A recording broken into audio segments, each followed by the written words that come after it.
नमस्कार दोस्तों, मेरा नाम है बलराम मिश्रा और मैं आपको स्वागत करता हूं मेरा चैनल पर्पस ऑफ एवरीथिंग पर। तो हम हिंदी में जेनोगा रीड कर रहे हैं, उसको समझने के लिए कोशिश कर रहे हैं। आज हम चैप्टर नंबर 13 पर, जिसका नाम है प्रोग्रेस ऑन द पाथ। तो शुरू करते हैं।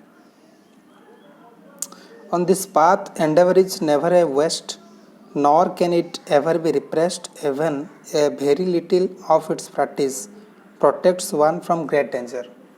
यानी जेनोगा जो पढ़ता है वो भी एक प्रैक्टिस है, और जितने सारे प्रैक्टिसेस भी दिया गया है उसको अगर आप करेंगे, कोई भी प्रैक्टिस वेस्ट नहीं जाएगा, कभी ना कभी तो अवसर दिख ही जाएगा। ठीक है, अगर आप थोड़ा सा भी प्रैक्टिस करेंगे, एक लिटिल प्रैक्टिस, ये भी आपको कोई ना कोई डेंजर से बचा सकता है। तो जो पहले चैप्टर हम पढ़ लिया था, ड्रिफ्ट ऑफ द माइंड, उस चैप्टर में हमने देखा था कि किस तरह हमारा माइंड का ड्रिफ्ट हम ऑब्जर्व कर पाएंगे कि कौन सा थॉट में हमारा माइंड ज़्यादातर ड्रिफ्ट होता रहता है। चाहे वो फियर वाला थॉट हो सकता है, चाहे वो एंगर वाला थॉट हो सकता है, चाहे वो पेन वाला थॉट हो सकता है, चाहे ईगो वाला हो सकता है, जिलस वाला हो सकता है, कुछ भी हो सकता है। जो ढेर सारा का थॉट हमने ऑब्जर्व किया था ड्रिफ्ट वाला चैप्टर में, वो जो ड्रिफ्ट हमने ऑब्जर्व किया था वो एक हमारा वीकनेस है। तो वीकनेस की वजह से हमारा माइंड बार बार स्लीप होकर के जा रहा था। तो जो वीकनेस हमने देखा था, वीकनेस को ख़त्म कैसे करेंगे, इसलिए एक प्रैक्टिस दिया गया है। उसका नाम है take one weakness at a time and apply the corrective method for at least a month and then go on to the next one. आपको कोई एक ड्रिफ्ट को यानी वीकनेस को पकड़ना है और उसका ऊपर करेक्टिव मेथड डालना है। मैं आपको बता दूंगा कि कौन सा करेक्टिव मेथड किस लिए है। आप भी अगर देखेंगे गहराई से, आपको पता चल पाएगा कि कौन सा करेक्टिव मेथड किस लिए है। फिर भी मैं आपको अगले वीडियो में एक स्क्रीनशॉट के जरिए मैं आपको दिखा दूंगा। तो कोई भी एक वीकनेस को आपको लेना है और उसके साथ क्या करना है, जब भी आपके पास टाइम मिलता है दिन में, उसको करेक्टिव मेथड्स को लगा के एक्सप्लेनेशन के साथ, मतलब उसका साथ उसको फील करना है, वो करेक्टिव मेथड्स को फील करना है, वो करेक्टिव मेथड को अपना प्रॉब्लम के साथ जुड़ के, जैसे आपको बताया था इस तरह आपको करना है। Later in explaining corrective methods you will learn to pick up the correction according to your analysis. This application is to be done whilst actually eating.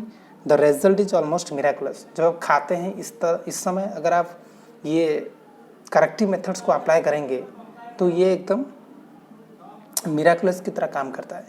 यानी जैसे बताया था कि इंजेक्शन के जरिए ये हमको काम करता है, तुरंत असर आता है उसका। तो जब आप खा रहे होंगे तभी भी करेक्टिव मेथड्स आप लगा सकते हैं। We assure you that no amount of reading, philosophizing, regrets, repentance will cure your weakness.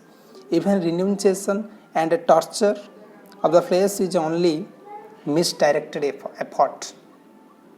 हमारा वीकनेस को ख़त्म करने के लिए जितने भी हम किताब पढ़ लें और जितने भी हम रिग्रेट कर ले खुद को, मैं कितना बुरा हूँ, मैं कितना ये हूँ, कितना वो, खुद को जितना भी गाली दे सकते हैं दे लीजिए, फिर भी।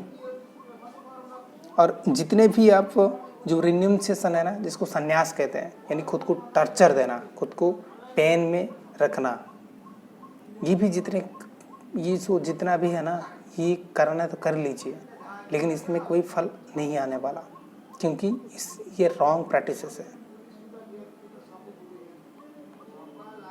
ये एक मिसडायरेक्टेड एफर्ट है, खुद को पेन दे करके कुछ हासिल करने की कोशिश करना।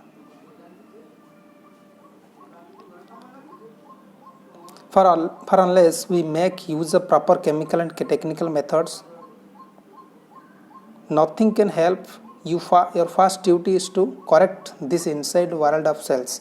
कुछ भी आपको हेल्प नहीं कर पाएगा, क्योंकि आपका जो इनसाइड सेल्स है, इनसाइड वर्ल्ड है, वो अभी तक ठीक नहीं है, इनकरेक्ट है, उसको करेक्ट करना पड़ेगा। फिर उसका बाद आप जा कर के कुछ कर पाएंगे। तो पहला हमारा जो टारगेट है वो है क्रिटिकल सर्टेन स्टेज में पहुंचना, और वो पहुंचने के लिए हमको क्या करना पड़ेगा, कुछ जेडबीसी प्रैक्टिसेस करना पड़ेगा, जेनो का प्रैक्टिस। फिर एक सेंटेंस है, we can not live and die with our inside world uncared for, यानी हम बच नहीं सकते या फिर हम मर नहीं सकते जब तक हमारा इनसाइड वर्ल्ड को हम ठीक ना कर ले। तब बचना मरना ये सब एक ही है, यानी हम इसको केयरलेस करके हम मर नहीं सकते, यानी अंदर की वर्ल्ड को ठीक करने का काम, इसको केयरलेस करके हम मर नहीं सकते, जी भी नहीं सकते। ये हमारा पहला ड्यूटी है, हमारा अंदर की वर्ल्ड को सही करना। और सही कैसे करेंगे, 3 स्टेप रिदमिक ब्रीदिंग है, करेक्टिव मेथड्स है, ईटिंग खाना का प्रैक्टिस है, और स्लीपिंग की प्रैक्टिस है, ड्रिफ्ट राइटिंग है, ये सब प्रैक्टिसेस की मदद से। If we do not like our inside world now, it is a pity that we did not realize it earlier.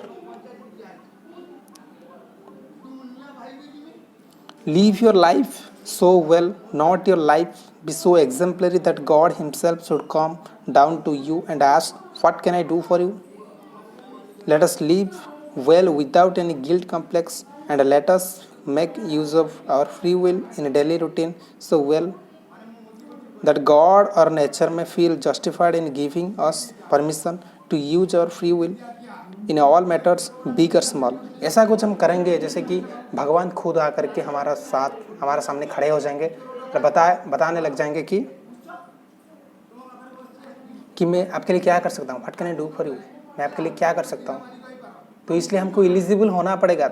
जब तक हमारा वो एलिजिबल हम नहीं हो पाएंगे तब तक हम उनका बात भी हमको सुनाई नहीं देगा, ठीक है ना।